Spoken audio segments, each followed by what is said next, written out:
Loreley Splendor. Now this thing has gone through a few reworks and dropped off people's radars. It's gone from providing a damage boost through sunspots, which allowed for one-shot cheese builds, to now crazy amounts of healing. But honestly, the current iteration is arguably the strongest version yet. You all know how good it is in PvE, many have used it to solo the duality dungeon, but my god, this Loreley Splendor build is just about as unkillable in PvP as well. And I'm not sure why I haven't seen this build as much in Trials or General Crucible. The best thing about this build is that it does not require classy restoration, so this PvP build is going to be completely future proof. And given that they've already tweaked this exotic, I think we're going to be seeing this build around for a while before it gets adjusted again. What we're going to cover today is the Solar 3.0 build in terms of the aspects and fragments I'm running, the armor mods and stats I'm using, and finally my recommendations for weapon pairings with this build. Now before we get into it, if you find today's video useful, be sure to hit that like button, and I wanted to give a shout out to all my viewers who helped me reach 1k subs recently. If you aren't subscribed, what are you waiting for? Hit that sub button and join the family. So Loreley Splendor's exotic perk, Cauterizing Flame, creates a sunspot which causes healing via the restoration buff in two different ways. Number 1, it will create a sunspot when you cast Barricade.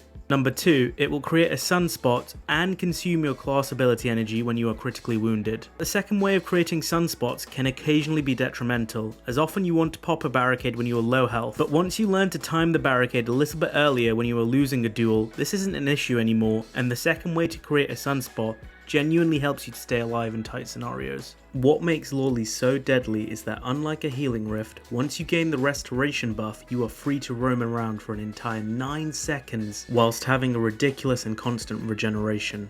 And then the best part is that you can keep dipping in and out of the sunspot to refresh this buff. By the time the sunspot disappears, your barricade ability is back. As I mentioned before, classy restoration does nothing here. Loreley Splendor's sunspot itself provides a restoration ×2 buff, and classy restoration doesn't enhance this in terms of potency or duration of the buff in any way. Save that mod slot in your class item for something else I'm going to discuss later. So in terms of the build, I'm going to be using Towering Barricade. The old Loreley Splendor build used Rally Barricade because it was great for peeking over with weapons like Ariana's Vow for that one-shot potential. Now that it doesn't provide a damage boost but healing instead, the Towering Barricade is a much better option in PvP. It's going to provide that essential cover you can use to peek shot in and out of to the side. I'm then using Catapult Lift for momentum, Hammer Strike for mainly movement purposes, and Healing Grenade. Rather than an offensive grenade, this build is all about being unkillable.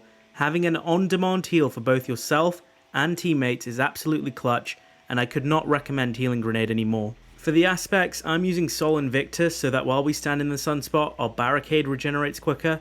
Also, the sunspot then applies Scorch and damages opponents who enter it, which does surprisingly get a few kills. The second aspect doesn't particularly matter. Very rarely are you going to proc Roaring Flames, so I went for Consecration instead for the melee ability, which once in a blue moon can catch people out around corners. Fragments wise, Ember of Solace is the most important here, as this is going to extend that restoration buff. Ember of Singeing is what I have on next, which whenever we scorch a target, our barricade cooldown is even less. And then I went for something like Ember of Wonder and Ember of Searing for the stat boosts respectively. Let's go over the build. Stat wise, the number 1 priority here is 100 resilience so that you can get your barricade back, which is the centerpiece of this build. I then prioritize 100 recovery so that whenever you aren't in a sunspot, you can get your health back quickly as possible. Finally, I then go for Discipline for your Healing Grenade and Intellect. Strength isn't necessary for this build, as honestly you never really end up using Hammer Strike offensively. It's more of a movement ability, and Consecration melee is very situational.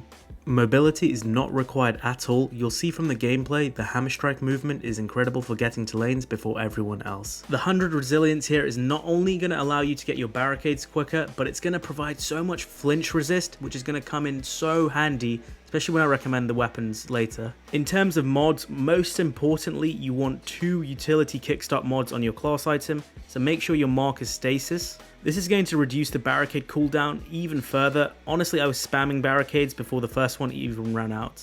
I then went for Powerful Friends, Radiant Light, Taking Charge, and High Energy Fire, so that I could receive a 20% damage boost through various methods and lower the TTK of my weapons even more. Finally, I finished off the build with the relevant targeting and dexterity mods I needed. In terms of weapon recommendations, this build works extremely well with a number of weapons. Here are some that I found to be particularly effective. So number 1, pulse rifles seem to do extremely well as this build can hold down lanes with constant healing. Pop your barricade, peek in and out of the side, and keep beaming enemies down with your pulse rifle as you heal. Pulses such as the Peace of Mind, the Battle Rifle, Darkest Before, Horror's Least were all great weapons to pair with this build. Rapid fire frames and lightweight frame pulse rifles are great in this current meta.